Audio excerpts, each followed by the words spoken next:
ओम गणेशाय नमः। भक्तों, क्या आपके घर में पैसों की तंगी हमेशा बनी रहती है? मेहनत तो बहुत करते हो लेकिन बरकत नहीं होती है।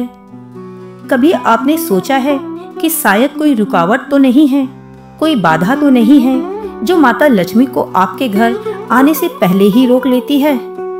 कहीं आपकी किस्मत में दरिद्रता का दोष तो नहीं है? आज मैं आपको बताने जा रही हूँ सिर्फ 3 दिन का एक ऐसा मंत्र जो दरिद्रता को जड़ से खत्म करने की शक्ति रखता है। अगर आपने इस मंत्र को 7 दिनों तक लगातार जाप कर लिया तो दरिद्रता आपकी किस्मत से हमेशा के लिए दूर हो जाएगी और माता लक्ष्मी का आगमन शुरू हो जाएगा। इसलिए भक्तों, इस वीडियो को अंत तक जरूर सुनिए। इस वीडियो में ना सिर्फ मंत्र मिलेगा बल्कि मैं आपको एक धन प्राप्ति का सरल सा उपाय भी बताऊंगी जो आप अपने घर पर ही बैठे बैठे कर सकते हैं और परिणाम तो आप खुद देखेंगे। तो भक्तों, वीडियो को अंत तक जरूर देखिए और अगर आपके दिल में गणपति बापा के लिए थोड़ी सी भी सच्ची श्रद्धा है तो एक बार प्रेम से कमेंट बॉक्स में जय श्री गणेश लिखना ना भूलें। भक्तों, हमारे शास्त्रों में दरिद्र योग को एक ऐसा ग्रह दोष माना गया है जिसमें इंसान चाहे जितनी भी मेहनत कर ले उसे उसका फल नहीं मिलता है। आपके जीवन में धन तो आता है मगर वो घर में आने से पहले ही रुक जाता है। रिश्तों में कलह, बार बार बीमारियां, अटके हुए पैसे, ये सब दरिद्र योग के लक्षण होते हैं। अब सवाल ये उठता है कि क्या इसका कोई समाधान है भी या नहीं? तो भक्तों, शास्त्रों में इसका समाधान है।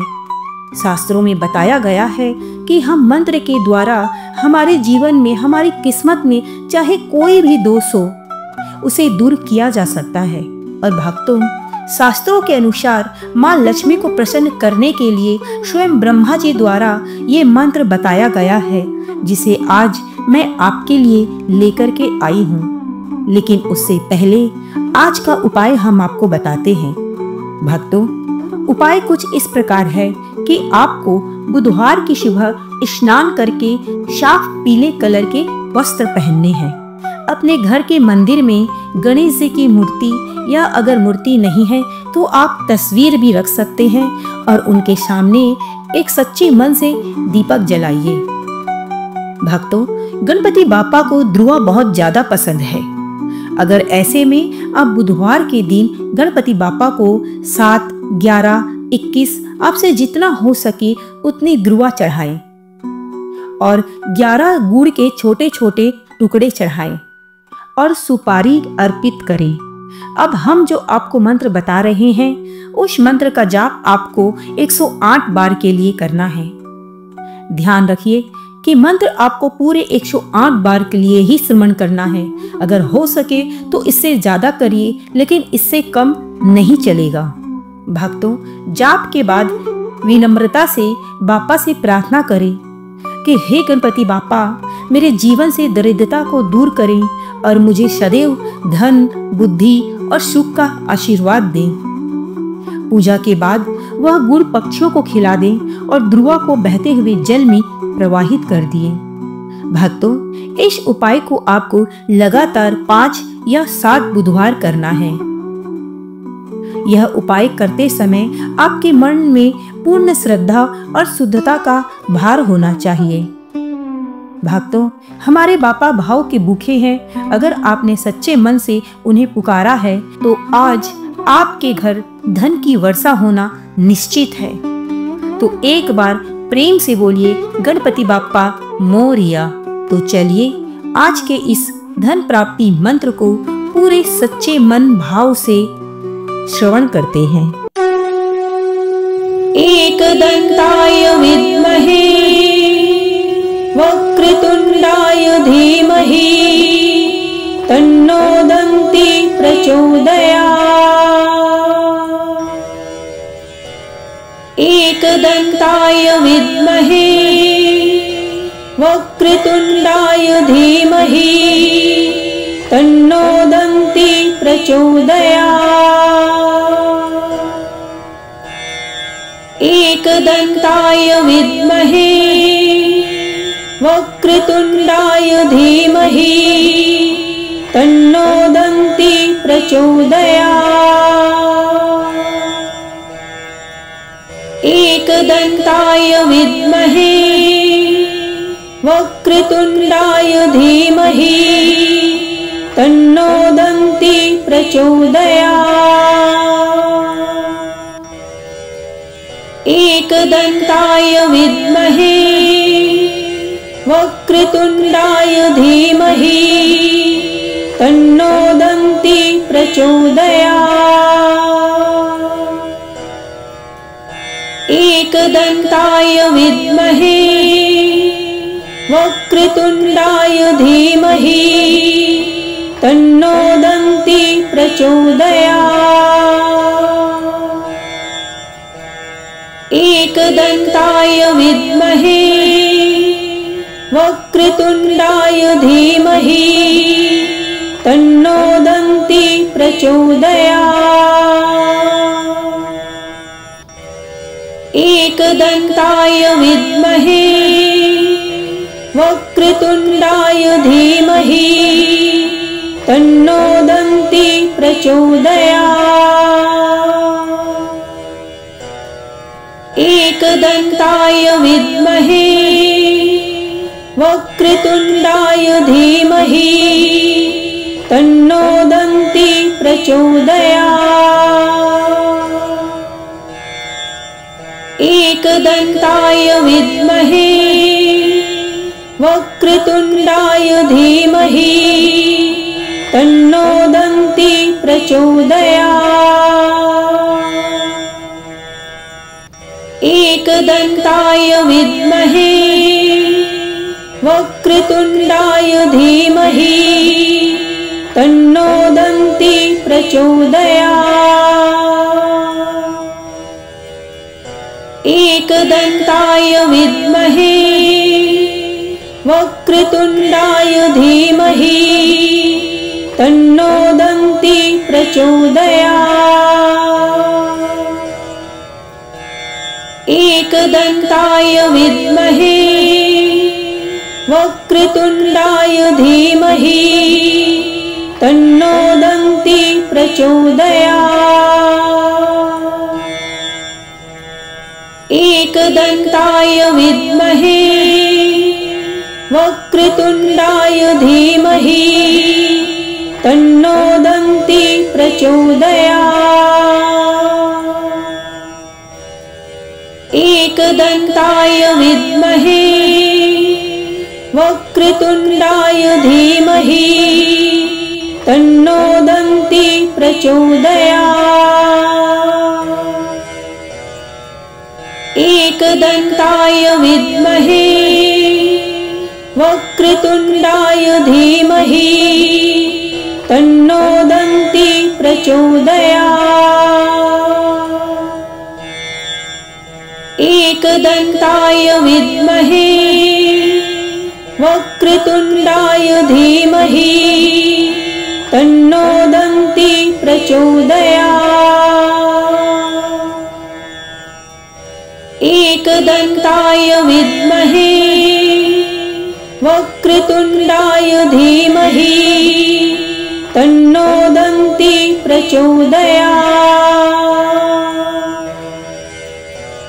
एकदन्ताय विद्महे वक्रतुण्डाय धीमहि तन्नो दन्ती प्रचोदयात्। एकदन्ताय विद्महे वक्रतुण्डाय धीमहि तन्नो दन्ती प्रचोदयात्। एकदन्ताय विद्महे वक्रतुण्डाय धीमहि तन्नो दन्ती प्रचोदयात्। एकदन्ताय विद्महे वक्रतुण्डाय धीमहि तन्नो दन्ती प्रचोदयात्। एकदन्ताय विद्महे वक्रतुण्डाय धीमहि तन्नो दन्ती प्रचोदयात्।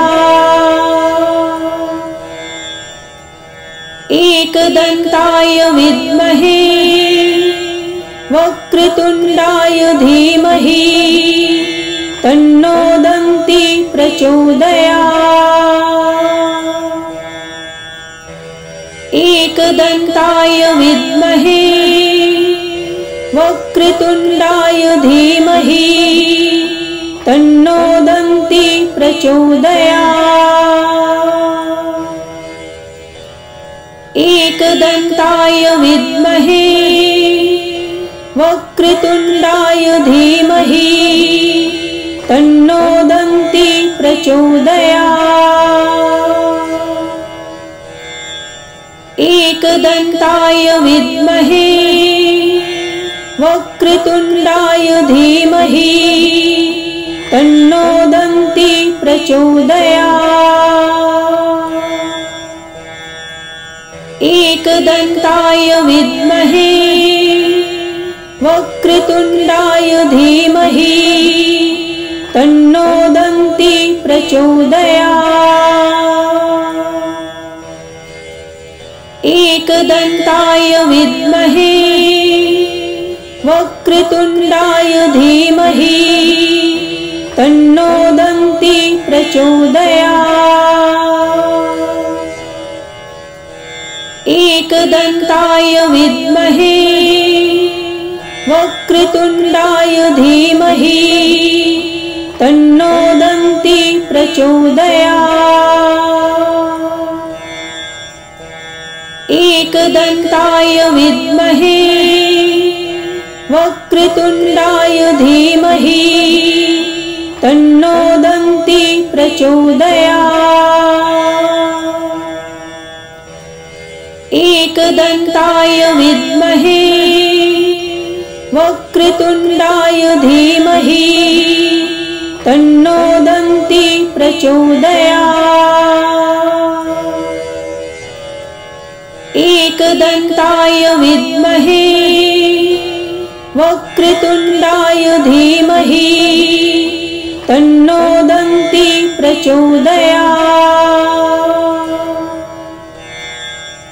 एकदन्ताय विद्महे वक्रतुण्डाय धीमहि तन्नो दन्ती प्रचोदयात्।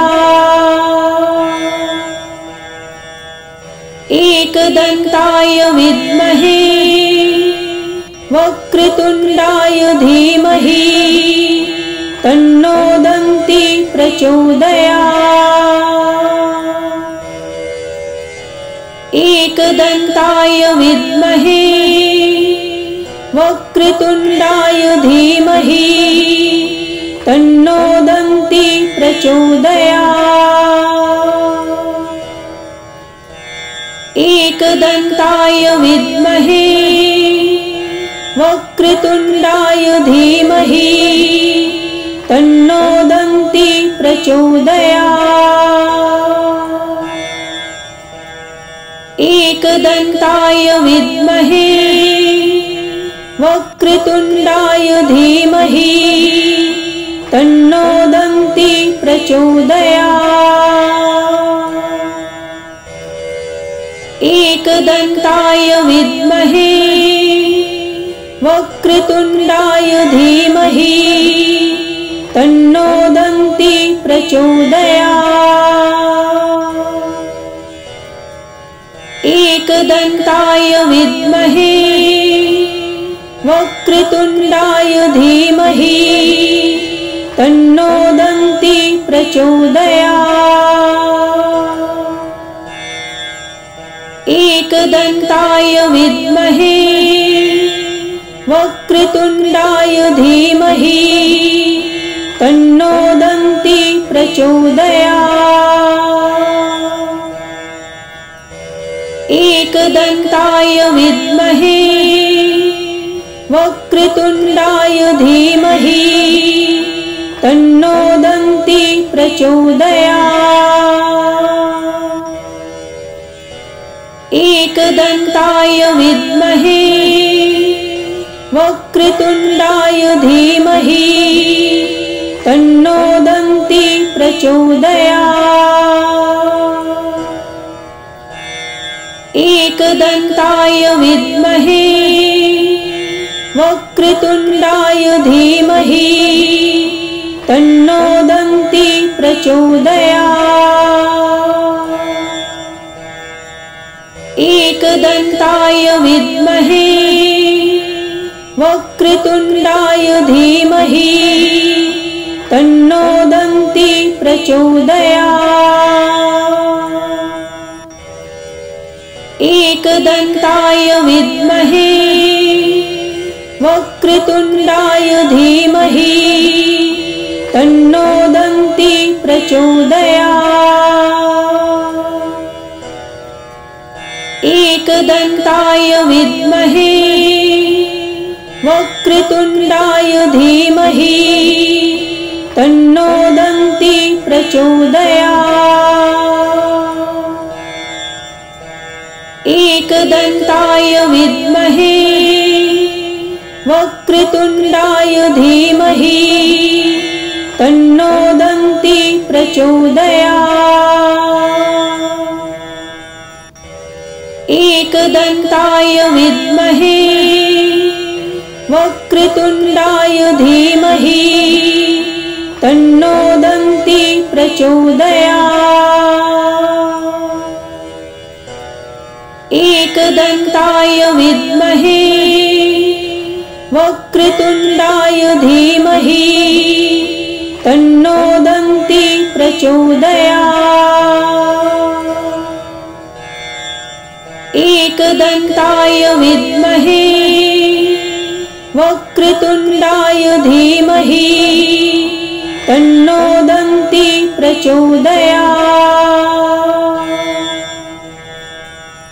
एकदन्ताय विद्महे वक्रतुण्डाय धीमहि तन्नो दन्ती प्रचोदयात्। एकदन्ताय विद्महे वक्रतुण्डाय धीमहि तन्नो दन्ती प्रचोदयात्। एकदन्ताय विद्महे वक्रतुण्डाय धीमहि तन्नो दन्ती प्रचोदयात्। एकदन्ताय विद्महे वक्रतुण्डाय धीमहि तन्नो दन्ती प्रचोदयात्। एकदन्ताय विद्महे वक्रतुण्डाय धीमहि तन्नो दन्ती प्रचोदयात्। एकदन्ताय विद्महे वक्रतुण्डाय धीमहि तन्नो दन्ती प्रचोदयात्। एकदन्ताय विद्महे वक्रतुण्डाय धीमहि तन्नो दन्ती प्रचोदयात्। एकदन्ताय विद्महे वक्रतुण्डाय धीमहि तन्नो दन्ती प्रचोदयात्। एकदन्ताय विद्महे वक्रतुण्डाय धीमहि तन्नो दन्ती प्रचोदयात्। एकदन्ताय विद्महे वक्रतुण्डाय धीमहि तन्नो दन्ती प्रचोदयात्। एकदन्ताय विद्महे वक्रतुण्डाय धीमहि तन्नो दन्ती प्रचोदयात्। एकदन्ताय विद्महे वक्रतुण्डाय धीमहि तन्नो दन्ती प्रचोदयात्। एकदन्ताय विद्महे वक्रतुण्डाय धीमहि तन्नो दन्ती प्रचोदयात्। एकदन्ताय विद्महे वक्रतुण्डाय धीमहि तन्नो दन्ती प्रचोदयात्। एकदन्ताय विद्महे वक्रतुण्डाय धीमहि तन्नो दन्ती प्रचोदयात्। एकदन्ताय विद्महे वक्रतुण्डाय धीमहि तन्नो दन्ती प्रचोदयात्। एकदन्ताय विद्महे वक्रतुण्डाय धीमहि तन्नो दन्ती प्रचोदयात्। एकदन्ताय विद्महे वक्रतुण्डाय धीमहि तन्नो दन्ती प्रचोदयात्। एकदन्ताय विद्महे वक्रतुण्डाय धीमहि तन्नो दन्ती प्रचोदयात्। एकदन्ताय विद्महे वक्रतुण्डाय धीमहि तन्नो दन्ती प्रचोदयात्। एकदन्ताय विद्महे वक्रतुण्डाय धीमहि तन्नो दन्ती प्रचोदयात्। एकदन्ताय विद्महे वक्रतुण्डाय धीमहि तन्नो दन्ती प्रचोदयात्। एकदन्ताय विद्महे वक्रतुण्डाय धीमहि तन्नो दन्ती प्रचोदयात्। एकदन्ताय विद्महे वक्रतुण्डाय धीमहि तन्नो दन्ती प्रचोदयात्।